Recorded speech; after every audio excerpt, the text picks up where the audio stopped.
Embryo ready છે, but ગર્ભાશયની wall એટલે કે લાઇનિંગ 7 mm થી પાતળી છે.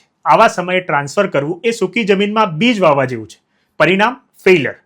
એમ્બ્રિયોને ગર્ભાશયમાં ચોંટવા માટે લાઇનિંગનું પ્રોપર થિક અને સોફ્ટ હોવું જરૂરી છે. પ્રોપર બ્લડ સપ્લાય હોવો જરૂરી છે. જ્યારે એન્ડોમેટ્રમ 7 mm થી પાતળું હોય ત્યારે એમ્બ્રિયોને પૂરો બ્લડ સપ્લાય મળતો નથી, એટલે સારામાં સારો એમ્બ્રિયો પણ સર્વાઈવ કરી શકતો નથી.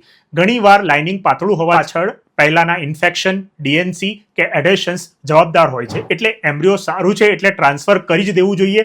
આ ઉતાવળ સારું એમ્બ્રિયો વેસ્ટ કરવા જેવું છે. પાતળા લાઇનિંગને સુધારવાના ઘણા રસ્તા હોય છે, જેની અંદર ઇસ્ટ્રોજન પ્રોટોકોલ, બ્લડ ફ્લોની મેડિસિન્સ અને જરૂર પડે તો હિસ્ટ્રોસ્કોપી. ઘણીવાર એમ્બ્રિયો ફ્રીઝ કરી લાઇનિંગ પ્રિપેર પ્રોપરલી કરી અને પછી ફ્રોઝન એમ્બ્રિયો ટ્રાન્સફર કરવું એ સૌથી સ્માર્ટ નિર્ણય હોય છે. અને આજે એ મોટાભાગના કેસમાં ફ્રોઝન તો સાયકલ આપણે પ્રિફર કરીએ છીએ. ઉતાવળમાં એક સારું એમ્બ્રિયો વેડફવા કરતાં 1 મહિનો વધારે રાહ જોઈને લાઇનિંગ તૈયાર કરવી એ હંમેશા બેનિફિશિયલ હોય છે. એક સારું એમ્બ્રિયો બહુ પ્રેશિયસ છે અને તેને ઉતાવળમાં નહીં, યોગ્ય તૈયાર થયેલા એન્ડોમેટ્રમની અંદર જ આપણે ટ્રાન્સફર કરવું જોઈએ. યાદ રાખો, ટ્રાન્સફરની ડેટ કરતાં લાઇનિંગની ક્વોલિટી વધારે અગત્યની છે. જાણવા માટે કોમેન્ટમાં લાઇનિંગ લખો, લાઇક શેર કરો અને ચેનલને સબસ્ક્રાઇબ કરો.